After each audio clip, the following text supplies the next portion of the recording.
بسم اللہ الرحمن الرحیم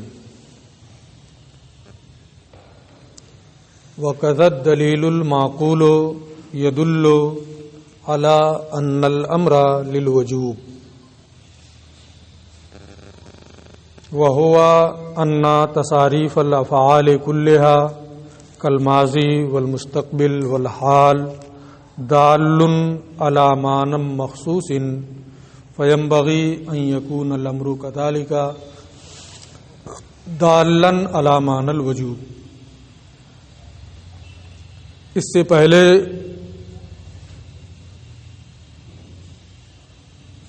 دلیل اجماع کو بیان کیا تھا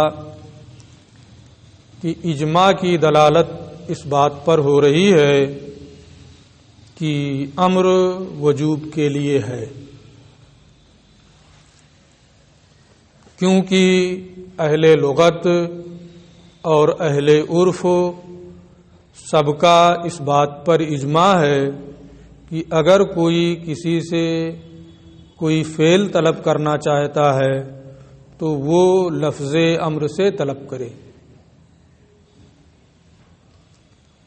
اور کمال طلب وجوب ہے، لہذا اس بات پر اجماع کی امر ہی کے ذریعے سے طلب کرے، اس بات کی دلیل ہے کہ امر وجوب کے لیے ہوتا ہے۔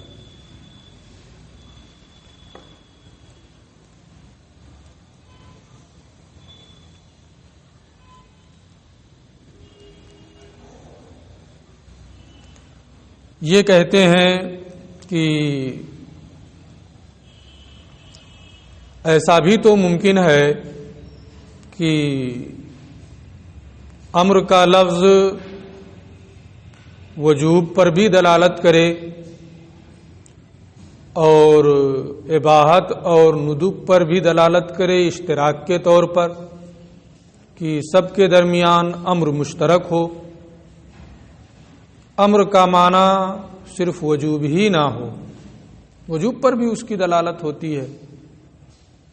تو اس کا انہوں نے یہ جواب دیا کہ جب لفظ مشترک ہونے اور حقیقت و مجاز کے درمیان دائر ہو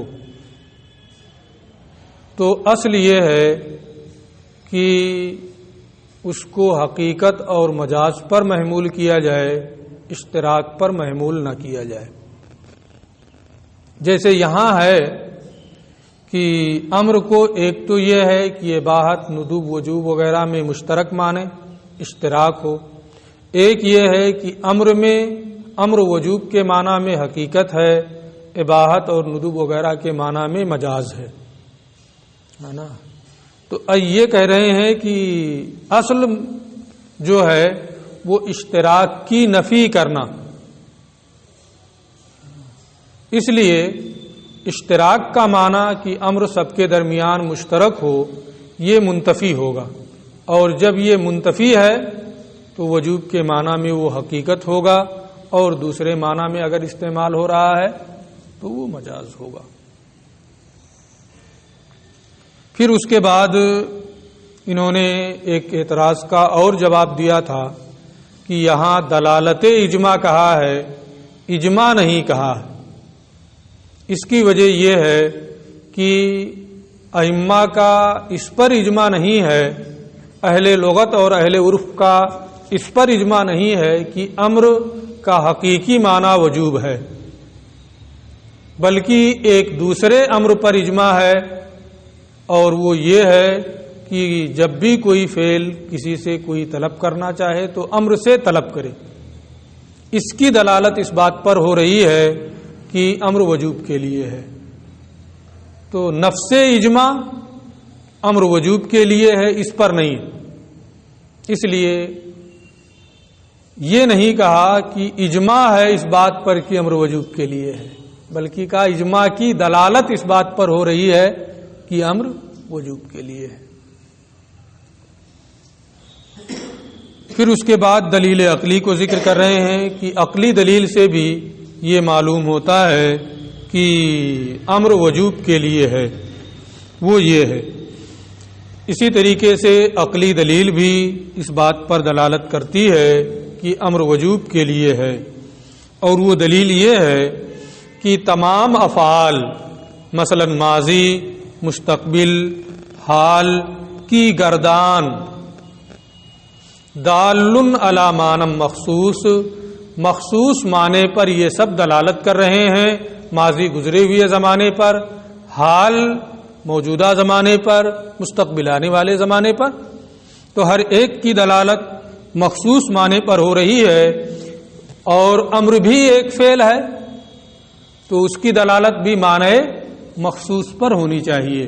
فینبغی ان یکون الامر کذالک، تو امر کو بھی اسی طرح ہونا چاہیے کہ وہ معنی مخصوص یعنی وجوب پر دلالت کرے۔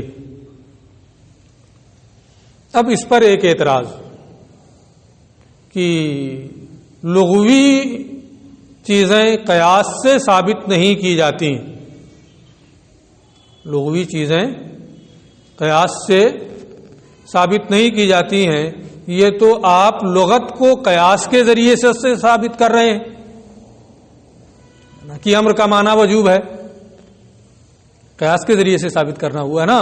یہ کہتے ہیں وَلَيْسَ هَذَا لِإِثْبَاتِ اللُّغَةِ بِالْقِيَاسِ، یہ لغت کو قیاس کے ذریعے سے ثابت کرنے کے لیے نہیں ہے، پھر کیا ہے؟ بل لِإِثْبَاتِ کون الاصل عدم الاشتراک، بلکہ یہ ثابت کرنا ہے کہ اصل مشترک نہ ہونا ہے،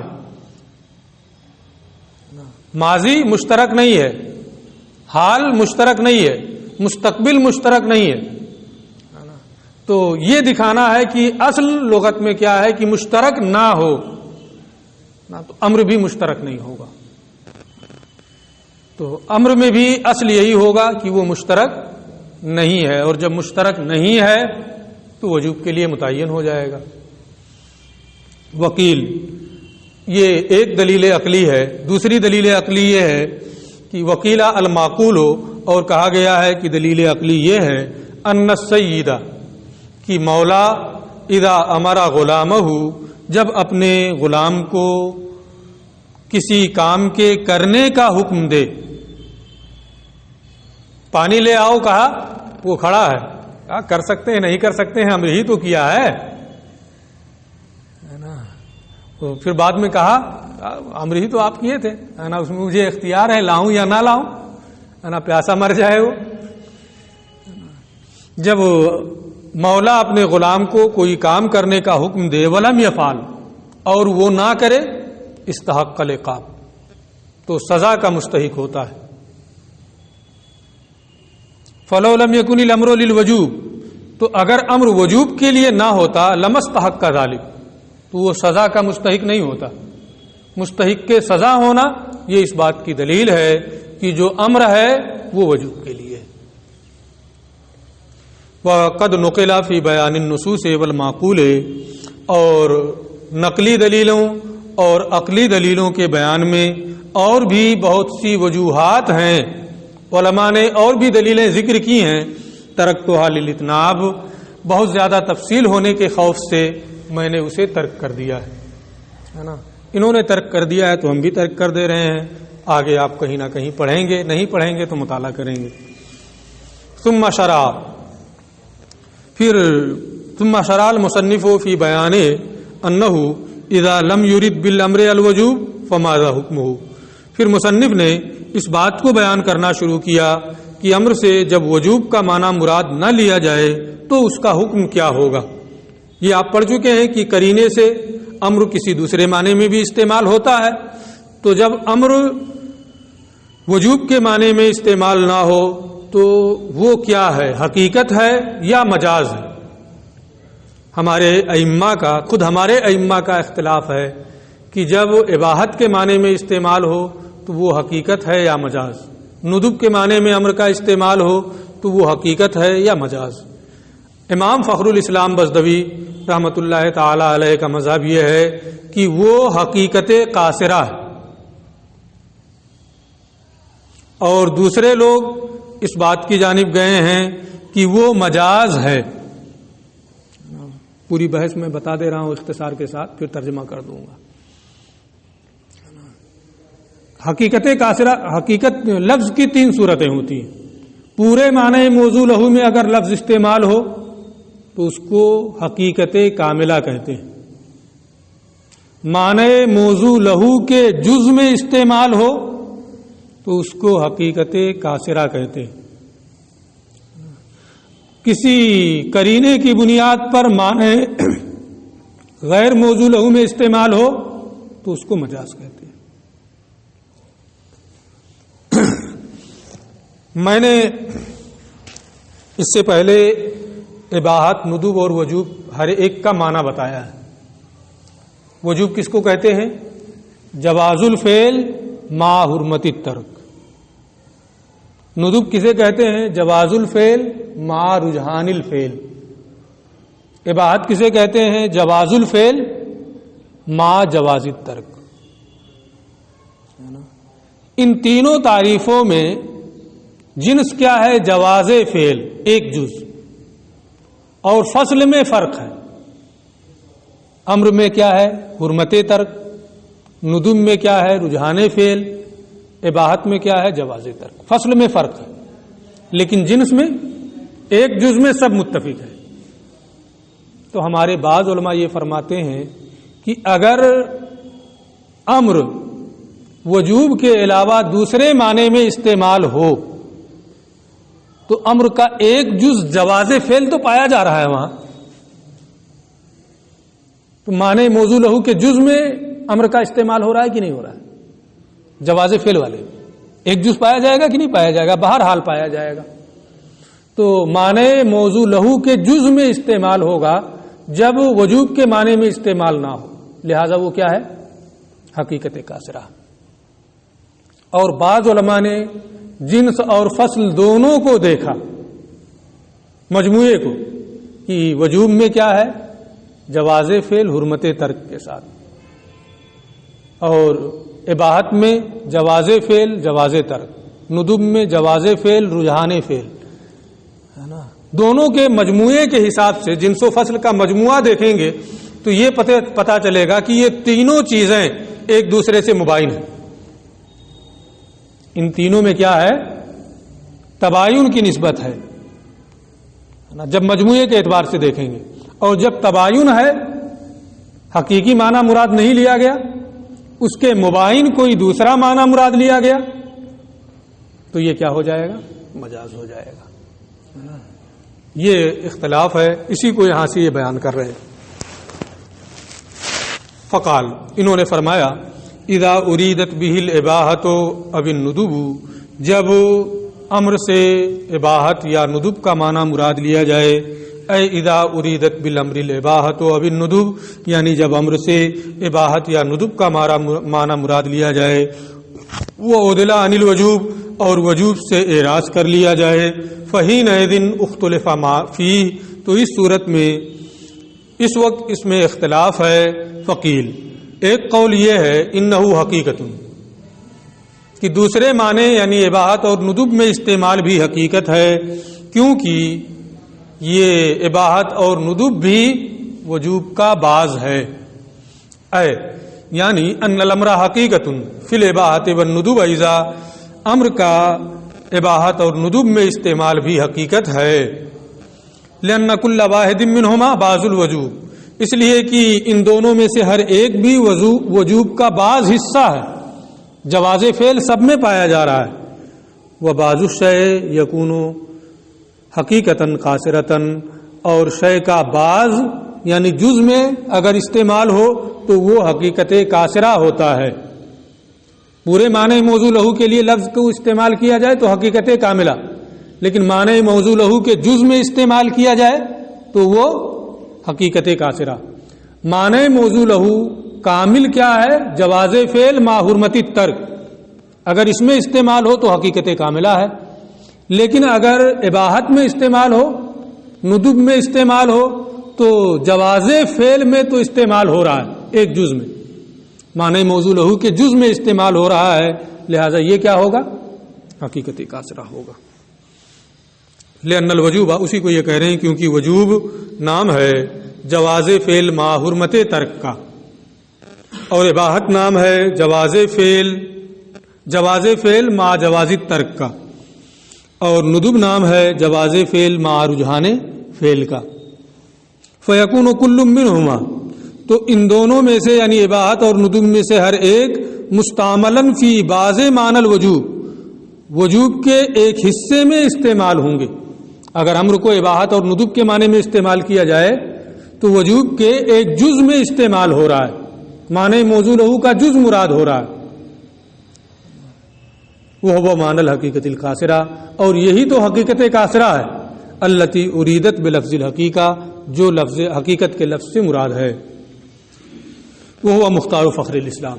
یہ مذہب کس کا ہے کہ اگر اباحت اور ندب میں استعمال ہو تو یہ حقیقت قاصرہ ہے، حقیقت ہے نا، اگرچہ حقیقت قاصرہ صحیح۔ یہ امام فخر الاسلام بزدوی رحمۃ اللہ تعالی علیہ کا مذہب ہے۔ ان کی کتاب جو اصول فقہ میں ہے، اصول بزدوی کے نام سے لائبریری میں ہے، آپ دیکھ سکتے ہیں، لیکن درس میں شامل نہیں ہے، آپ کو اسے پڑھایا نہیں جائے گا۔ یہ کتابیں آپ کو پڑھائی جا رہی ہیں، اگر آپ کو ضرورت ہو تو اس کتاب کا مطالعہ کر سکتے ہیں، تفصیلی کتاب ہے، اسے دیکھ سکتے ہیں، ٹھیک ہے۔ وکیل، ایک قول تو ہو گیا امام فخر الاسلام بزدوی کا کہ اباحت اور ندب میں استعمال یہ کیا ہے، حقیقت قاصرہ۔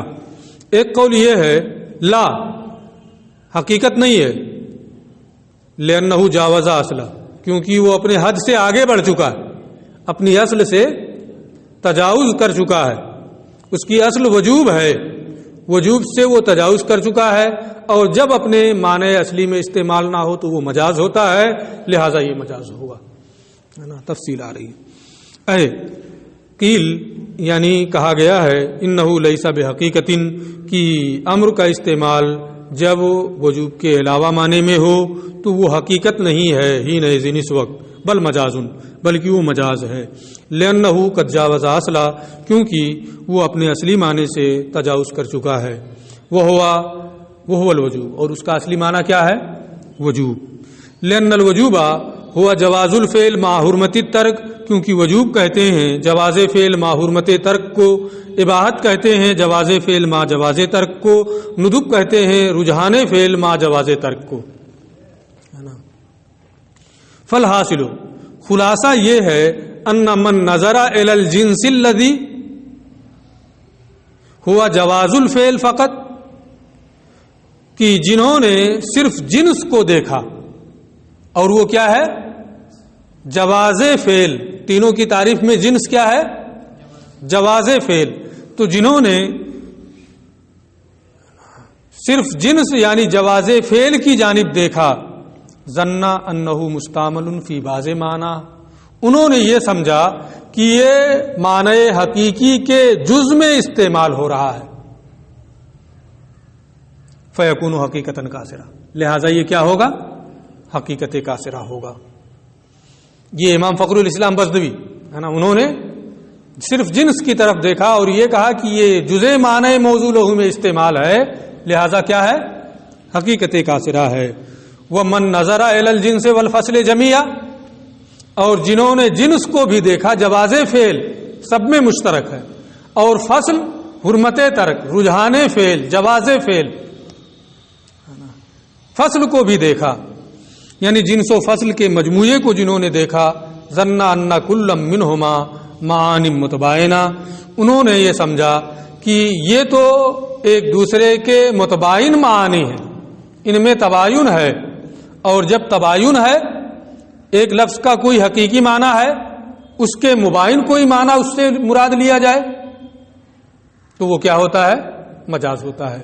ان میں جنس و فصل کی جانب نظر کرنے کی صورت میں تینوں میں تباین ہے، لہذا جب وجوب کے معنی میں استعمال نہیں ہوگا تو گویا اپنے مباین معنی میں استعمال ہو رہا ہے، لہذا یہ کیا ہوگا، مجاز ہوگا۔ ظن ان کل منہما معانی متباینہ وانواع علیحدہ، تو انہوں نے یہ سمجھا کہ یہ تو ایک دوسرے سے مختلف معانی ہیں اور علیحدہ قسمیں ہیں، فلا یکون الا مجازا، لہذا دوسرے معنی میں استعمال مجاز ہوگا، حقیقت نہیں ہوگا، نہ کاملہ اور نہ قاصرہ۔ واما تحقیق، رہی اس بات کی تحقیق کہ یہ اختلاف ان ھذا الاختلاف فی لفظ الامر، کہ یہ اختلاف لفظ امر یعنی الف میم را میں ہے، او فی صیغ الامر، یا صیغ امر افعال ہے نا، جو امر کے صیغے آتے ہیں ان صیغوں میں یہ اختلاف ہے۔ یہ کہتے ہیں فمذکور فی التلویح بما لا مزید علیہ، تو تلویح میں اس کا ذکر پوری تفصیل کے ساتھ ہے، اس پر اضافے کی گنجائش نہیں ہے، اور تلویح یہ آپ کے درس میں شامل ہے نا، انہوں نے یہاں بتا دیا ہے۔ اب جب آپ تلویح پڑھیں گے سابعہ میں نا، 1 سال ابھی انتظار کرنا ہے نا، تو وہاں یہ بحث آئے گی کہ الف میم را جو لفظ امر ہے اختلاف اس میں ہے یا صیغ امر میں اختلاف ہے۔ اس میں بھی اختلاف ہے، بعض لوگ کہہ رہے ہیں کہ اس میں الف میم را والا مراد ہے، بعض لوگوں نے کہا ہے کہ صیغ امر مراد ہے نا، تفصیل اس کتاب میں۔ یہاں یہ بات پوری ہو گئی، اور اس کے بعد کی بحث بہت تفصیلی ہے، میں اس پر کچھ روشنی ڈال دے رہا ہوں، بحث شروع نہیں کروں گا۔ آگے جو یہ بتائیں گے وہ بحث یہ ہے کہ اب تک تو یہ متعین ہو گیا کہ ہمارے علماء کے نزدیک امر وجوب کے لیے ہے، اس کا حقیقی معنی وجوب ہے، اس کی دلیلیں بھی گزر چکی ہیں۔ اباحت اور ندب وغیرہ کے معنی میں بھی امر کا استعمال ہوتا ہے، لیکن قرینے کی بنیاد پر، اور یہ امر کا مجازی معنی ہے۔ آگے کی جو بحث ہے وہ اس بات سے متعلق ہے کہ امر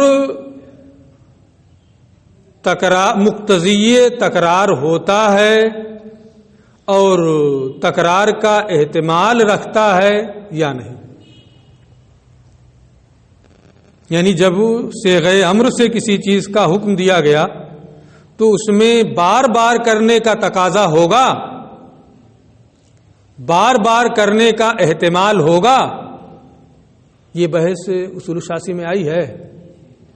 اچھا، تو ہمارے علماء کا مذہب اس سلسلے میں یہ ہے کہ امر نہ تو مقتضی تکرار ہوتا ہے اور نہ ہی تکرار کا احتمال رکھتا ہے نا، یہ کیا ہے ہمارے علماء کا مذہب ہے۔ اب بار بار نمازیں پڑھنی پڑتی ہیں، ان کا کیا جواب ہوگا؟ بار بار روزہ رکھنا پڑتا ہے ہر سال، اس کا کیا جواب ہوگا؟ یہ ساری تفصیلات آپ کی کتاب میں آئیں گی کہ جب آپ کے نزدیک مقتضی تکرار بھی نہیں ہے، تکرار کا احتمال نہیں رکھتا ہے، تو اس کا کیا جواب آپ دیں گے؟ اور جو لوگ یہ کہتے ہیں کہ تکرار کا اقتضا ہے، مقتضی تکرار ہے، ان کی کیا دلیلیں ہیں، ان کا کیا جواب ہے؟ جو لوگ یہ کہتے ہیں کہ امر تکرار کا احتمال رکھتا ہے، ان کی کیا دلیل ہے؟ ہمارے علماء اس کا کیا جواب دیتے ہیں؟ ان تمام چیزوں کی تفصیل کتاب میں آئے گی انشاءاللہ۔ جب یہ بحث آئے گی تو ہم اس کو پڑھیں گے۔ ابھی ہم آج کی بحث کو یہیں روک رہے ہیں۔ السلام علیکم۔